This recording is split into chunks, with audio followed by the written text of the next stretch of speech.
दोस्तों, आज हम करने वाले हैं important article of our constitution. Okay, तो संविधान के जो इम्पोर्टेंट आर्टिकल हैं वो हम आज इस वीडियो में करने वाले हैं।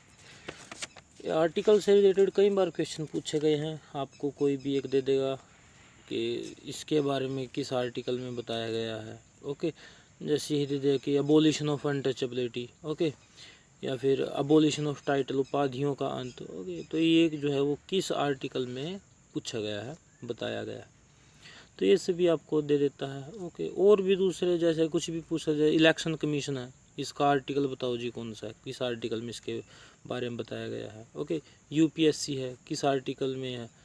इसमें अमेंडमेंट भी इम्पोर्टेंट रहते हैं, ठीक है, उसकी एक अलग से वीडियो आएगी, इम्पोर्टेंट अमेंडमेंट जो है। ओके, तो ये सभी क्वेश्चन पूछे जा चुके हैं, इम्पोर्टेंट रहता है ये पॉलिटी का टॉपिक। तो इस वीडियो में हम ये कवर करने वाले हैं, तो वीडियो को जो है वो अंत तक आप देखोगे तो आपको जो है बहुत बेनिफिट होने वाला है। तो स्टार्ट करते हैं जी आज की वीडियो। थोड़ा सा जो है वो मैं आपको डिटेल में भी बताऊंगा और नोट्स बनाएंगे इनके। ओके, ठीक है, चलो स्टार्ट करते हैं जी आज की वीडियो। पार्ट फर्स्ट, आपको मैं बता देता हूँ कि जो हमारा कॉन्स्टिट्यूशन है इसमें टोटल जो आर्टिकल हैं, ओके, क्या बोला जी मैंने, टोटल आर्टिकल, जो टोटल आर्टिकल हैं वो 395 हैं जी, 395 जो है वो आर्टिकल हैं। और इसमें फिर इनको जो है वो पार्ट्स में डिवाइड किया गया है कि यहाँ से यहाँ तक एक पार्ट है और इस पार्ट में इस चीज़ को बताया है, यहाँ से यहाँ सेकंड पार्ट है और इस चीज़ को इसमें बताया है। ठीक है, तो अगर मैं पार्ट्स की बात करता हूँ तो टोटल पार्ट्स कितने हैं जी, 22 हैं, 22 पार्ट्स हैं। ओके, तो हम स्टार्ट करते हैं जी पहले पार्ट से। पहले पार्ट में क्या बताया गया है जी, आर्टिकल 1 से लेकर के 4 तक है। अब ऐसा नहीं है कि मैं 1 से लेकर के 4 तक 4 के 4 आर्टिकल जो है वो आपको पढ़ाऊंगा, इसमें से सिर्फ जो इम्पोर्टेंट है वही हम पढ़ने वाले हैं। ओके, तो सबसे पहला आर्टिकल आपको बता देता हूँ, name and territory of union. Okay, नाम बताता है जी अपने देश का और इसके राज्यों के बारे में बताता है जी। टेरिटरी ऑफ यूनियन कहाँ तक जो है ये फैला हुआ है, कहाँ तक इसके राज्य हैं, उन सभी के बारे में आर्टिकल फर्स्ट बताता है। आर्टिकल थर्ड है जी, formation of new states, alteration of area boundary and name of existing state. कोई भी नया स्टेट बनाना हो, ओके, जैसे कि तेलंगाना बना था जी, कहाँ से, आंध्र प्रदेश से। आंध्र प्रदेश से क्या बनाया गया था, तेलंगाना। कब बनाया गया था जी, 2014 में। अगर मंथ भी पूछ लेता है तब क्या आएगा जी आपको, जून 2014 में जो है आंध्र प्रदेश से तेलंगाना बनाया गया था। और जैसे मध्य प्रदेश से, एमपी से क्या बनाया गया था जी, छत्तीसगढ़ बनाया गया था। उत्तरांचल के बाद फिर उसका नाम जो है वो क्या हुआ, उत्तराखंड। अब ये बात मैंने क्यों बोली है कि उत्तरांचल से नाम क्या हुआ, उत्तराखंड। आप यहाँ पे देखोगे name of the existing state, ऐसा नहीं है कि सिर्फ नए स्टेट ही बनेंगे आर्टिकल थर्ड के तहत। अल्ट्रेशन ऑफ एरिया, इसमें जो है वो एरिया को भी आप चेंज कर सकते हो, इनके नेम को भी चेंज कर सकते हो, बाउंड्री को चेंज कर सकते हो। ऐसा नहीं है कि अगर एक स्टेट बन चुका है तो उसके बाद उसमें कुछ नहीं हो सकता, उसमें सभी तरीके से जो है वो चेंजेस हो सकते हैं। आर्टिकल 3 में ये बताया गया है। फिर हम बात करते हैं जी पार्ट सेकंड के बारे में। पार्ट सेकंड कहाँ से कहाँ तक है जी, आर्टिकल 5 से लेकर के 11 तक है। ओके, आर्टिकल 5 से लेकर के 11 तक है। फिर हम चलते हैं जी पार्ट थर्ड की तरफ। क्या बताता है जी, फंडामेंटल राइट बताता है। यहाँ से मैं रब करता हूँ, ये क्या है जी, फंडामेंटल राइट है ये। ओके, किस पार्ट में है, पार्ट थर्ड में। याद रखना ये इम्पोर्टेंट है, किस पार्ट में बताया गया है फंडामेंटल राइट के बारे में, ये है जी पार्ट थर्ड में। तो अब हम यहाँ से स्टार्ट करते हैं जी, फंडामेंटल राइट्स, कुछ हमको राइट मिले हैं। ओके, तो सबसे पहले आर्टिकल है जी आर्टिकल 12 से ये स्टार्ट हो जाता है जी फंडामेंटल राइट्स। ओके, तो जो आर्टिकल 12 है वो क्या बताता है, वो डेफिनेशन बताता है जी राइट्स की। ओके, डेफिनेशन बताता है जी ये अपने को स्टेट की, कि ये स्टेट है जी और इसमें जो है वो राइट होंगे। ओके, एवरी सिटीजन को जो है यहाँ पे राइट है। उसके बाद आर्टिकल 13 है, उसमें आता है आपका लॉ इनकंसिस्टेंट विद और in derogation of the fundamental right. अब आर्टिकल 13 आपको क्या बताता है, कानून के बारे में बताएगा जी। ओके, ये क्या बताएगा, लॉज के बारे में बताता है। इसमें ये बताया गया है अगर कोई भी कानून जो है फंडामेंटल राइट को वायलेट कर देता है, उसको जो है एक जगह पे फंडामेंटल राइट बताता है कि ऐसा होगा, दूसरी जगह पे कोई दूसरा आर्टिकल आ जाता है वो बताता है कि ऐसा नहीं होगा, इसका मतलब ये है कि वो आर्टिकल फंडामेंटल राइट को जो है वायलेट कर रहा है, तब क्या रहेगा, हम फंडामेंटल राइट को ही सुपीरियर मानेंगे, उसके ऊपर मानेंगे, वो आर्टिकल वहाँ से थोड़ा नीचे हो जाएगा और फंडामेंटल राइट को हम मानेंगे। ओके, आर्टिकल 13 हमको ये बताता है जी। उसके बाद हम नेक्स्ट की तरफ चलते हैं, आर्टिकल 14।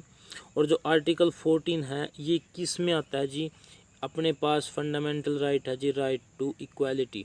राइट टू इक्वालिटी किस में बताया गया है जी, आर्टिकल 14 एंड 15 में ये बताया गया है, इक्वालिटी, इक्वालिटी बिफोर लॉ, के कानून के समक्ष सभी बराबर हैं, कानून के समक्ष सभी बराबर हैं, चाहे कोई भी अमीर है गरीब है, किसी भी जाति का है, ओके, कहीं भी उसका जन्म हुआ है, किसी भी धर्म का है, उसमें जो है वो इक्वालिटी बिफोर लॉ है, कानून के समक्ष सभी जो है वो बराबर हैं। पर थोड़ा सा गवर्नर और प्रेसिडेंट को इसमें जो है वो रियायत मिली है। ओके, उसके बाद हम बात करते हैं जी आर्टिकल 15 के बारे में। आर्टिकल 15 के बारे में जब मैं बात करता हूँ तो prohibition of discrimination on ground of religion, race, caste, sex और प्लेस ऑफ बर्थ। इसका मतलब ये है कि हम किसी में भी भेदभाव नहीं कर सकते। प्रोहिबिशन ऑफ डिस्क्रिमिनेशन किसके आधार पर, उसके रिलीजन के आधार पर, धर्म के आधार पर, या फिर किस जाति में जन्मा है, ओके, कौन है, पुरुष है, बच्चा है या फिर महिला है, किस जगह पे उसका, हम किसी भी तरीके से उसमें जो है भेदभाव नहीं कर सकते, कानून के समक्ष सभी बराबर है, ऐसा जो है वो आर्टिकल 15 में बताया गया है, भेदभाव नहीं हो सकता। फिर आता है जी आर्टिकल 16।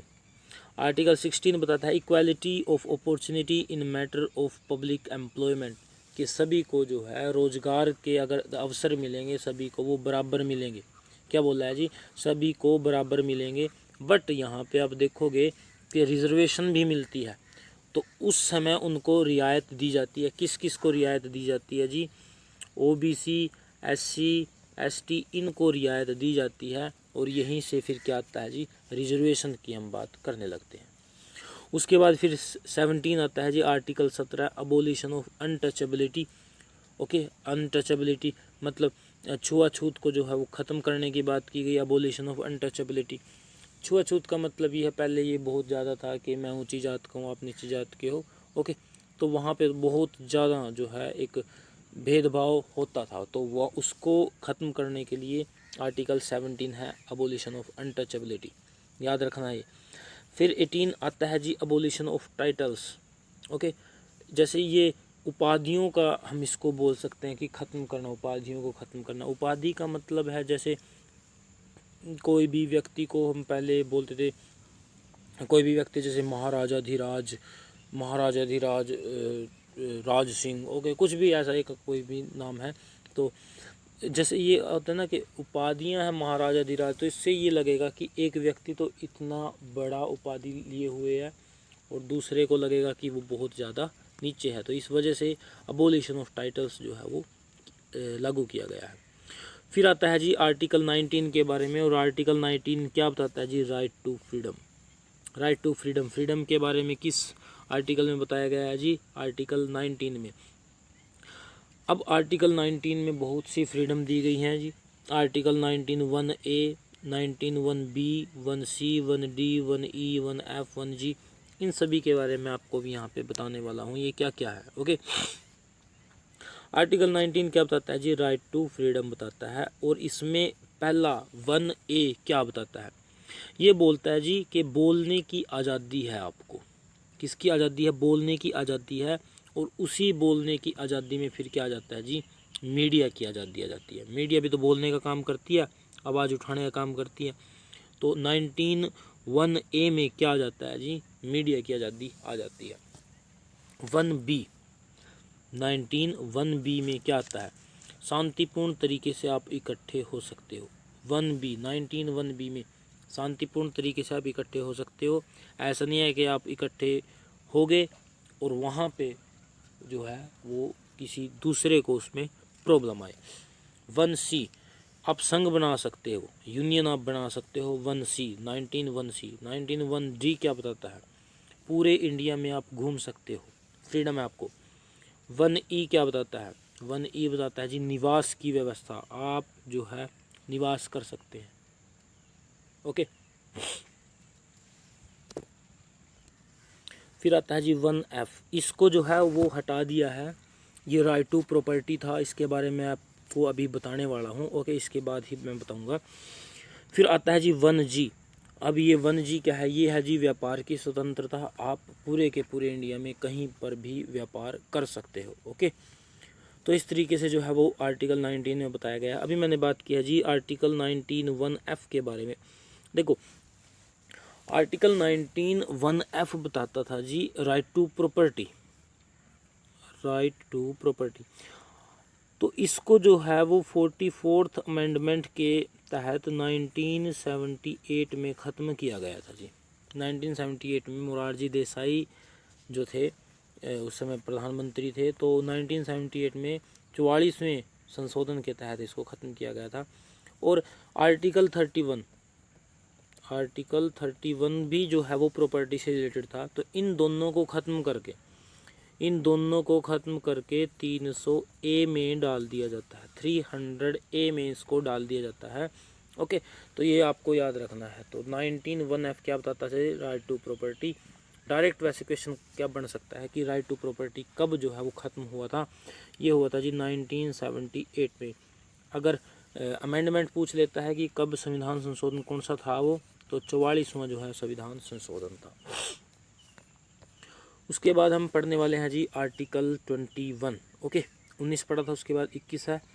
ओके, मैं आपको आर्टिकल 20 के बारे में भी थोड़ा सा बता देता हूँ कि 20 क्या है जी। ये जो है अपराध से रिलेटेड है। अगर आपने जो है एक अपराध किया है तो इस एक अपराध की आपको सज़ा भी एक ही मिलेगी। अगर आपने 2 अपराध किए हैं तो दोनों की अलग अलग सज़ा मिलेगी, और सज़ा भी जिस समय आपने अपराध किया था। सपोज़ 2015 में आपने कोई अपराध किया है और उसकी फिर जो है वो सुनवाई होती चलेगी, और लास्ट में जो है कंक्लूजन निकला 2017 में। तो ऐसा नहीं है कि, और उसके बाद उसकी सज़ा में जो है थोड़ा सा चेंज हुआ है, ऐसा नहीं है कि आपको अब चेंज हुई सज़ा मिलेगी। 2015 में जो सज़ा थी वही आपको जो है वो दी जाएगी। बट हाँ, कुछ ऐसे कंडीशन है जिनको जो है फिर नए तरीके से जो है वो सज़ा भी दी जाती है। ओके, बट मोस्टली क्या होता है, जिस समय आपने अपराध किया है उस समय की सज़ा आपको मिलने वाली है। आर्टिकल 20 में बताया गया है। 21 article 21 protection of life and personal liberty, protection of life and personal liberty, ज़िंदगी जीने का अधिकार। ऐसा नहीं है कोई भी आपको मार देगा। ओके, आपको राइट है ये। Right to education, article 21A right to education. Okay, आपको जो है शिक्षा का अधिकार है, ये बड़ा इम्पोर्टेंट है जी, ये बहुत ज़्यादा इम्पोर्टेंट है, कई बार पूछा गया है। कब इसको ऐड किया गया था, सबसे पहले आपको मैं बता देता हूँ। 86th अमेंडमेंट हुआ था जी। ओके, 86वां अमेंडमेंट हुआ था। इसमें क्या हुआ था, ये कब हुआ था जी, 2002 में हुआ था। ये कब हुआ था, 2002 में हुआ था। और इस 86th अमेंडमेंट में 6 से 14 साल के जो बच्चे हैं उनको जो है वो कंपलसरी एंड फ्री एजुकेशन जो है वो दी जाएगी। ये किसके समय में हुआ था, ये PM अटल बिहारी वाजपेयी जी के समय में ये किया गया था। और इससे अपने जो लिटरेसी रेट है और जो ये था कि बच्चे स्कूल में नहीं जाते हैं उनकी अटेंडेंस के बारे में बहुत ज़्यादा एकदम से ड्रास्टिक चेंज हुआ था। ये बहुत बड़ा स्टेप था जी 21A राइट टू एजुकेशन। 2002 में 86th अमेंडमेंट आया। कौन लेके आया, PM अटल बिहारी वाजपेयी। 6 से 14 साल के बच्चे को कंपलसरी एंड फ्री एजुकेशन दी जाएगी। आर्टिकल 22 क्या बताता है जी, protection against arrest and detention in certain cases. Okay, तो ये क्या मतलब, अगर आपको जो है वो अरेस्ट कर लेती है जी पुलिस, ओके, तो आपको वहाँ भी कुछ अधिकार है अपने प्रोटेक्शन के। वो क्या अधिकार हैं आपको मैं बता देता हूँ। सबसे पहले आप याद भी रखना, वैसे भी आपके काम आएगा ये। सबसे पहले अगर आपको पुलिस अरेस्ट करती है तो सबसे पहला ये है कि उसको रीज़न देना होगा। आपको रीज़न देना होगा कि वो आपको क्यों अरेस्ट कर रहे हैं। दूसरा, आपके मन पसंद वकील से आप बात कर सकते हो, आप अपने मन पसंद वकील से बात कर सकते हो। थर्ड क्या है इसमें, थर्ड इसमें बताता है कि 24 घंटे के अंदर अगर आपको अरेस्ट किया गया है तो 24 घंटे के अंदर नियरेस्ट जो जज है, बिल्कुल पास में जो जज है, उसके सामने आपको पेश किया जाएगा। ये क्या है जी, आर्टिकल 22। फिर आता है जी article 23, right against exploitation. Okay, इसके बारे में हम यहाँ पे बात करने वाले हैं। Article 23, prohibition of trafficking in human beings and forced labour. तो जो व्यापार होता है, ओके, उसको रोकने के लिए क्या है जी, ह्यूमन ट्रैफिकिंग को रोकने के लिए आर्टिकल 23 बताता है। फोर्स्ड लेबर, आसानी है कि आप किसी को भी जो है वो फोर्स करके वो काम करा सकते हो, तो ये जो है इसको प्रोहिबिट करता है, स्टॉप करता है। Article 24, prohibition of employment of children in factories etcetera. Article 24 बताता है आप जो है वो चिल्ड्रन से, बच्चों से जो है वो काम नहीं करा सकते। ओके, फैक्ट्रीज़ में या फिर किसी भी दूसरी जगह पे आप बच्चों से काम नहीं करा सकते। अब ऐसा नहीं है कि अगर कोई व्यक्ति अपनी दुकान पे बैठा है, अपने 10 साल के या 15 साल के बच्चे को बोल दिया उसने कि जी आप जो है वो 10 मिनट यहाँ पे बैठो और मेरे को जो है खाना खा के आना है, तो उसको हम ऐसा नहीं बोल सकते कि ये यहाँ पे बच्चा जो है काम कर रहा है। इसको थोड़े से जो है वो छूट दी गई है। ओके, तो हम नेक्स्ट की तरफ चलते हैं। इसमें आता है जी अब right to freedom of religion. Okay, आपको जो है अधिकार है, आप किसी भी धर्म को अपना सकते हैं। ओके, आर्टिकल 25 बताता है freedom of concise and free possession, practice and propagation of religion. आपको जो है अपना धर्म जो है वो आप किसी भी तरीके से मान सकते हो और किसी भी धर्म को आप मान सकते हो, चाहे हिंदू हो चाहे मुस्लिम हो, और अपने जो भी आपके वहाँ पे रीति रिवाज हैं आप वो सभी कर सकते हो। बाकायदा इसका ध्यान रखना होगा कि आप जो है दूसरों को तंग ना करें। उसके बाद आता है जी article 29 and article 30, cultural and educational right है। ये माइनॉरिटी को जो है ध्यान में रखते हुए बनाए गए हैं। Protection of interest of minority किस में बताया गया जी, आर्टिकल 29 में। And right of minority to establish and administer educational institution, मतलब जो माइनॉरिटी पर्सन है वो एजुकेशन इंस्टीट्यूशन जो है वो चला सकते हैं, उनको जो है वो रन कर सकते हैं। Okay, article 29 and 30। फिर आता है जी कॉन्स्टिट्यूशनल रेमेडीज। ओके, आपको जो है वो न्याय दिलाया जाएगा। किस आर्टिकल में बताता है जी, आर्टिकल 32 में। अगर आपके फंडामेंटल राइट जो है वो कहीं पे ख़त्म हो जाते हैं, कोई करता है, तो तब आपको न्याय दिलाया जाता है जी। Okay, enforcement of right conferred by this part. इसमें जो है वो रिट्स को भी जो है वो लागू किया जाता है। 5 टाइप की रिट्स होती हैं जी। ओके, तो इसको भी आपको मैं बताऊंगा कि 5 टाइप की रिट्स होती हैं जो high court and supreme court जो है जिनको लागू करता है अगर फंडामेंटल राइट जो है वो वायलेट हो जाते हैं किसी भी पर्सन के। ओके, तब वहाँ पे जो है रिट्स जो है अप्लाई की जाती है रेमेडीज़ के लिए, उनको न्याय दिलाने के लिए। उसके बाद फिर पार्ट 4 आ जाता है जी। यहाँ पे पार्ट 3 ख़त्म हो जाता है, 12 से चला था ये। ओके, 32 तक रहा है ये आर्टिकल। पार्ट 3 था ये। अब पार्ट 4 है DPSP, directive principle of state policy. State के बारे में अब यहाँ पे बताने वाले हैं। स्टेट का मतलब ऐसे नहीं कोई राज्य, पूरी कंट्री के बारे में हम स्टेट यहाँ पे बोलते हैं, कंट्री को। State to secure a social order for the of welfare of the people. इसका मतलब ये आपको बताने लगा है कि राज्य जो है वो मतलब राज्य का मतलब पूरी कंट्री लोगों के कल्याण के लिए एक सामाजिक व्यवस्था को बनाएगा, for the welfare of the people. इसमें आर्टिकल 39 आता है जी। This article describe about justice के बारे में ये बताता है। और इस 39 में जो है वो जस्टिस बताया गया है। तो 3 प्रकार की जस्टिस होती हैं जी।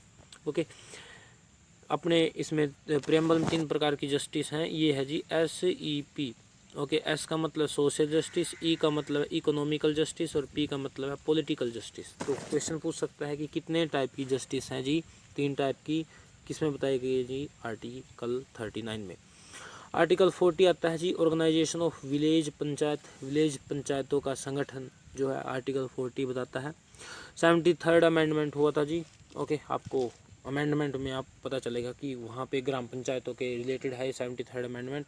ओके, और आर्टिकल 23 में आर्टिकल 243 में ग्राम पंचायतों के बारे में पूरी जानकारी दी गई है। ओके, यहाँ पे ऑर्गेनाइजेशन की बात की गई, संगठन की बात की गई। आर्टिकल 243 में पूरी की पूरी जानकारी दी गई है, कैसे इनका वर्क रहेगा, क्या कुछ इनको जो है वो मिला है। उसके बाद आता है जी article 44, uniform civil code for all citizen. Okay, इसको हम कई बार बोल देते हैं जी CCC, कॉमन सिविल कोड, नागरिकों के लिए समान नागरिक। ओके, ये आर्टिकल 44 है जी, यूनिफॉर्म सिविल कोड। उसके बाद आता है जी article 45, provision for early childhood care and education to children below the age of 6 year. Okay, जो 6 साल से कम साल के जो बच्चे हैं उनको जो है अनिवार्य शिक्षा का प्रावधान है, जैसा कि आप देखते हो आंगनवाड़ी के अंदर जो है खुले हैं। Article 46, promotion of educational and economic interest of schedule caste, schedule tribe and the weaker section. इनको जो है प्रमोट किया गया है शिक्षा की तरफ। आर्टिकल 46 में किस किस को, SC को, ST को और जो वीकर सेक्शन है इनको। Okay, article 50, separation of judiciary from executive. Okay, जो कार्यपालिका है उसको न्यायपालिका से अलग किया गया। मोस्ट इंपॉर्टेंट है जी आर्टिकल 50, बहुत अपने देश को चलाने के लिए एक बहुत अहमियत रखता है article 50, separation of judiciary from executive. Okay, कार्यपालिका को न्यायपालिका से अलग रखता है। फिर आता है जी पार्ट 4A, अभी तक हम पार्ट 4 पढ़ रहे थे यहाँ तक, अब आता है 4A। इसमें क्या आता है जी, आर्टिकल 51A आता है जी फंडामेंटल ड्यूटीज़। आर्टिकल 51A आता है जी फंडामेंटल ड्यूटीज़, आपकी कुछ ड्यूटीज़ हैं। ओके, आपकी वो क्या ड्यूटीज़ हैं, आप देखो उसको। ओके, सर्च करोगे मिलेगा आपको आपकी क्या क्या फंडामेंटल ड्यूटीज़ हैं। उसके बाद आता है जी article 52, promotion of international peace and security. ये आर्टिकल 52 ये बताता है। फिर आता है जी पार्ट 5, और पार्ट 5 बताता है जी यूनियन के बारे में। यूनियन के बारे में भी बताने लगा है। ओके, तो स्टार्ट करते हैं जी। आर्टिकल 52 क्या बताएगा, यूनियन का मतलब है पूरे देश के बारे में अभी हम बात करेंगे यहाँ पे, कि ऊपर से जो है वो क्या क्या स्टार्ट होता है। पहले राष्ट्रपति है, फिर उसके बाद आता है जी PM है, उसके बाद पार्लियामेंट, क्या क्या है सब कुछ जो है इसमें अब स्टार्ट होने वाला है। यूनियन के बारे में हम बात करेंगे। प्रेसिडेंट किस आर्टिकल में बताया गया है जी 52। इलेक्शन ऑफ प्रेसिडेंट किस आर्टिकल में 54 में। और अगर इसको हटाया जाना है प्रेसिडेंट को किस आर्टिकल में 61 में। याद रखना है 52, 54, 61 किससे रिलेटेड है, प्रेसिडेंट से बताया गया है। इलेक्शन होता है, हटाया जाता है किसको, प्रेसिडेंट को। 63 वाइस प्रेसिडेंट बताया गया जी 63 में। इलेक्शन बताया गया जी 66 में। 63 एंड 66 किसके बारे में, वाइस प्रेसिडेंट के बारे में। यहाँ पे बताया गया है, यहाँ पे इलेक्शन होता है। आर्टिकल 76 जो है वो क्या बताता है, attorney general of India. Okay, महान्यायवादी, सरकार का सबसे बड़ा अधिकारी होता है जी attorney general of India. Okay, उसके बाद आता है जी article 78, duties of prime minister as respect the furnishing of information to the president. इसका मतलब ये है राष्ट्रपति जो है वो PM से किसी भी मंत्रालय की जानकारी हासिल कर सकते हैं। ये प्राइम मिनिस्टर की ड्यूटी होगी कि वो उस मंत्रालय के बारे में प्रेसिडेंट को बताए। फिर आता है जी 79 कॉन्स्टिट्यूशन ऑफ द पार्लियामेंट के कॉन्स्टिट्यूशन के बारे में। आर्टिकल 80 बताता है जी composition of council of states. Okay, and article 81 बताता है composition of the house of the people. Okay, Lok Sabha Rajya Sabha के बारे में ये यहाँ पे बताया गया है। आर्टिकल 93 क्या बताता है जी, speaker and deputy speaker of the house of the people. Okay, तो स्पीकर और डिप्टी स्पीकर के बारे में कौन बताता है जी, आर्टिकल 93। 108 108 बताता है जी जॉइंट सीटिंग के, संयुक्त बैठक जो होती है उसके बारे में आर्टिकल 108 में बताया गया है। और 110 में किसके बारे में बताया गया, मनी बिल के बारे में बताया गया है। मैं आपको बता देता हूँ, इसमें 110 में जो है वो मनी बिल की डेफिनेशन है, और मनी बिल के बारे में मैं थोड़ा सा आपको बताता हूँ यहाँ पे। ओके, मनी बिल में क्या रहता है कि राष्ट्रपति के साइन के बाद ही मनी बिल को जो है लोकसभा में लाया जा सकता है। सबसे पहली बात आपको क्या याद रखनी है कि प्रेसिडेंट के साइन के बाद जो है वो मनी बिल को कहाँ लाया जाएगा जी, लोकसभा में। और आपको ये याद रखना है मनी बिल केवल लोकसभा में ही लाया जा सकता है। मनी बिल केवल कहाँ लाया जा सकता है जी, लोकसभा में ही लाया जा सकता है। ओके, और ये लोकसभा में अगर लाया जाता है, ये मनी बिल है या नहीं है, ये कौन डिसाइड करता है जी? ये स्पीकर डिसाइड करता है।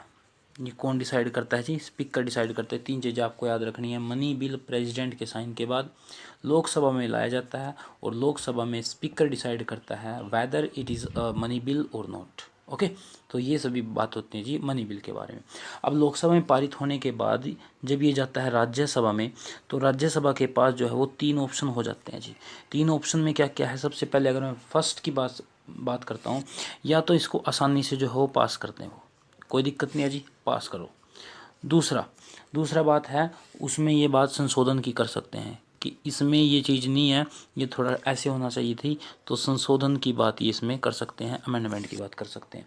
बट ये ज़रूरी नहीं है कि लोकसभा जो है इसको पास करेगी। ओके, लोकसभा की फिर मर्जी है कि जी इस संशोधन को हमको करना है या नहीं करना है। ओके, वो उसके ऊपर डिपेंड करेगा।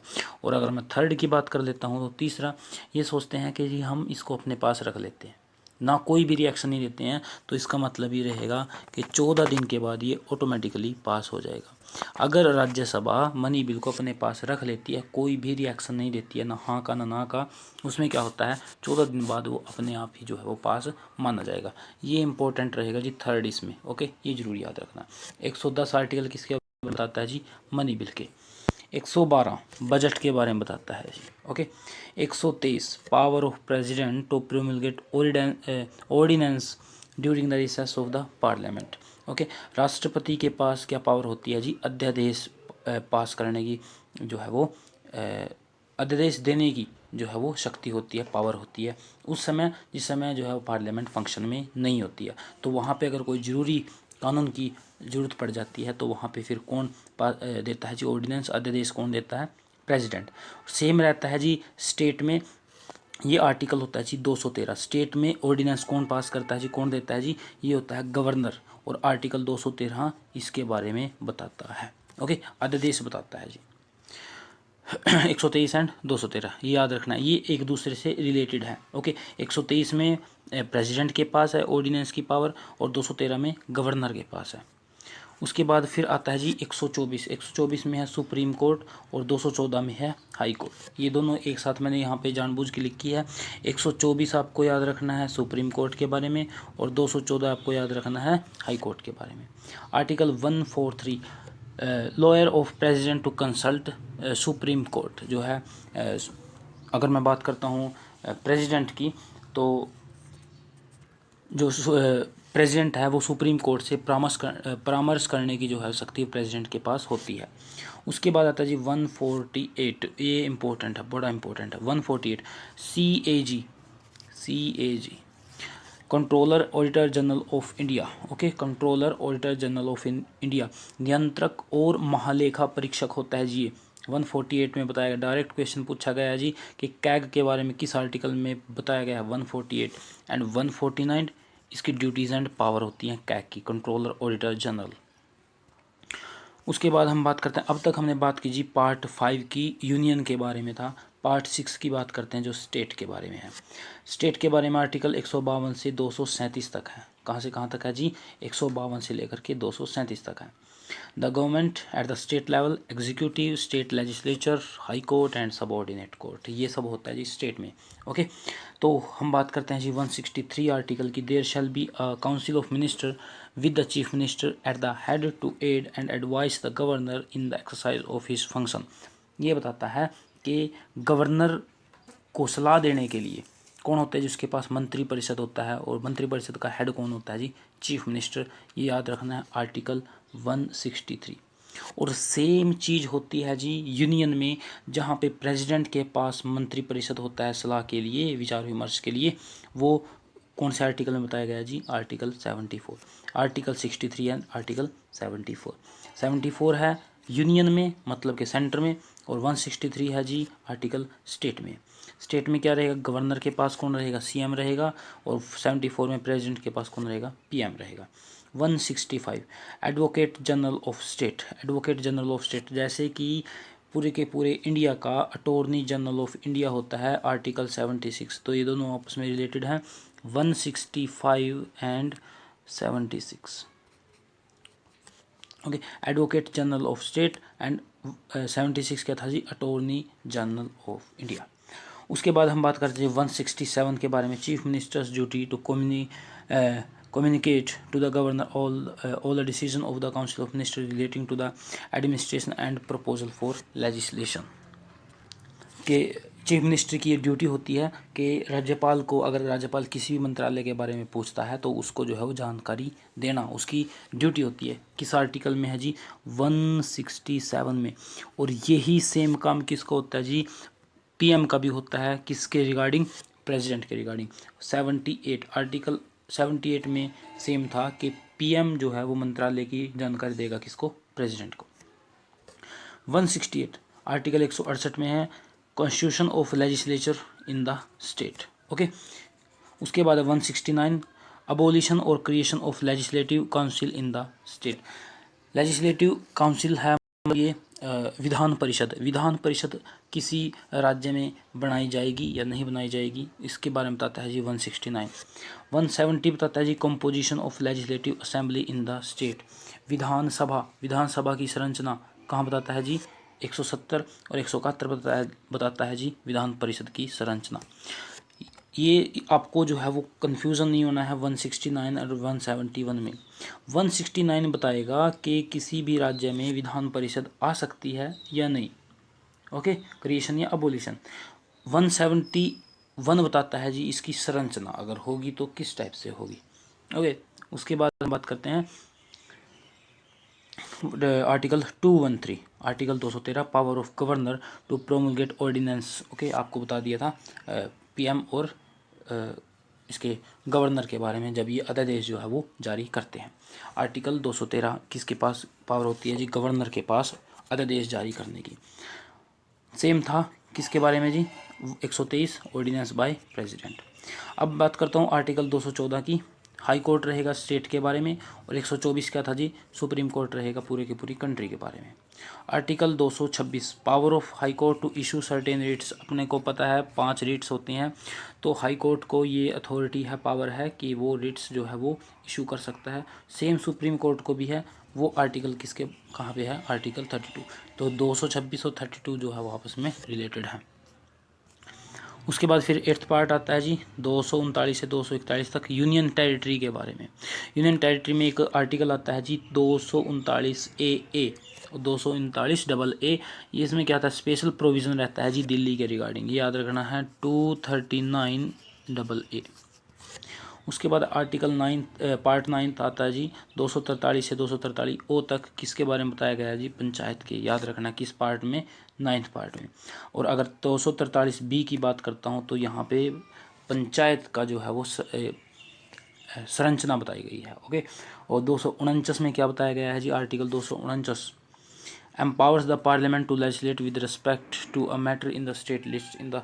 ये इतना इम्पोर्टेंट नहीं है, ये स्टेट लिस्ट से हटा करके नेशनल लिस्ट में जब कोई चीज़ जो है वो डालनी होती है उसके बारे में है, ओके। पार्ट 9 आपको बता देता हूँ 243P से 243ZG तक म्यूनिसिपैलिटीज़ के बारे में बताया गया है।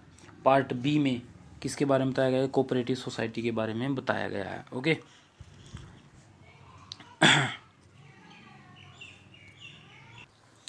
उसके बाद आता है जी पार्ट 10 आर्टिकल 244 से 244A तक, शेड्यूल्ड एंड ट्राइबल एरिया के बारे में बताया गया है।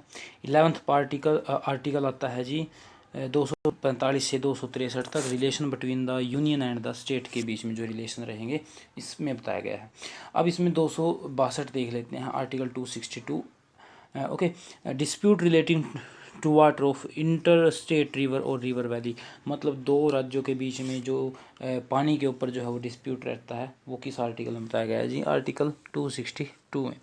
उसके बाद है पार्ट 12, 12वां पार्ट है, 264 से लेकर के 300 तक आर्टिकल हैं इसमें। एंड आर्टिकल 275 क्या बताता है जी, grant from the union to the state, मतलब जो स्टेट को ग्रांट मिलती है यूनियन से, वो बताता है जी 275। उसके बारे में उसके बाद आता है जी आर्टिकल 208, 208 जो है आता है फाइनेंस कमीशन के बारे में, ये बताता है। ये आर्टिकल 208 नहीं है, ये 280 है, 280 में बताया गया है, ओके। 208 नहीं है, 280 है, 280 आर्टिकल में बताया गया है फाइनेंस कमीशन के बारे में। उसके बाद है फिर article 300A right to property. Okay, right to property 19(1)(f जो जहाँ से ख़त्म हुआ था, आपको स्टार्टिंग बताया था, यहाँ पे ला करके रखा गया था राइट टू प्रॉपर्टी। उसके बाद आता है जी 312 all India service IAS IPS। 315 आता है जी UPSC। 323A एडमिनिस्ट्रेटिव ट्राइब्यूनल आता है, मतलब जो अधिकारियों के जो भी मामले होते हैं, ओके, ये जाते हैं जी एडमिनिस्ट्रेटिव ट्राइब्यूनल में, वहाँ पे इनका जो है वो निर्णय होता है। ओके, कौन गलत है कौन सही है। आर्टिकल 324 इम्पोर्टेंट है, इलेक्शन कमीशन के बारे में है जी। इलेक्शन कमीशन मोस्ट इंपॉर्टेंट चीज़ रहती है जी अपने इंडिया को चलाने में। इलेक्शन कमीशन कुछ चीज़ें हैं जो ज़रूरी हैं इंडिया को, इलेक्शन कमीशन उनमें से एक है, सुप्रीम कोर्ट उनमें से एक है। उसके बाद है जी article 330 reservation of the seats for schedule caste SC and ST in the house of the people. SC और ST के लिए जो रिज़र्व रखी गई हैं सीटें, okay, house of the people में, लोकसभा में। एंड उसके बाद है 243 से 351 तक लैंग्वेज के बारे में, 352 से और 360 तक एमरजेंसी प्रोविज़न है। ये भी इम्पोर्टेंट आपको बता देता हूँ ये। ओके, तो ये है जी अपने 352। आर्टिकल 352 नेशनल एमरजेंसी है, ये पूरे के पूरे इंडिया में लगेगी। आर्टिकल 356 है एमरजेंसी इन द स्टेट, अकेले एक स्टेट में लगेगी, प्रेजेंट रूल जिसको हम बोलते हैं। आर्टिकल 360 फाइनेंशियल एमरजेंसी आज तक कभी नहीं लगी। ओके, तो ये फाइनेंशियल एमरजेंसी होती है 360 में। तो तीन अपने पास एमरजेंसी है, एक तो है 352, उसके बाद है 56, उसके बाद है 360। देखो इसमें इसका गैप है कितने का, 4 का, इसमें कितने गैप है, 4 का। तो याद रखना है सिर्फ 352, 4 ऐड करो 356, 4 ऐड करो 360। ठीक है, तो ये जो है वो 3 एमरजेंसी हैं हमारे इंडिया में। तो ये थे जी आज के इम्पोर्टेंट आर्टिकल पूरे के पूरे। और भी हैं बहुत से, बट उनमें से क्वेश्चन नहीं पूछा जा सकता, बहुत आर्टिकल हैं, वो सभी याद रखने की जरूरत नहीं है। ये बहुत थे article, okay, more than sufficient थे ये।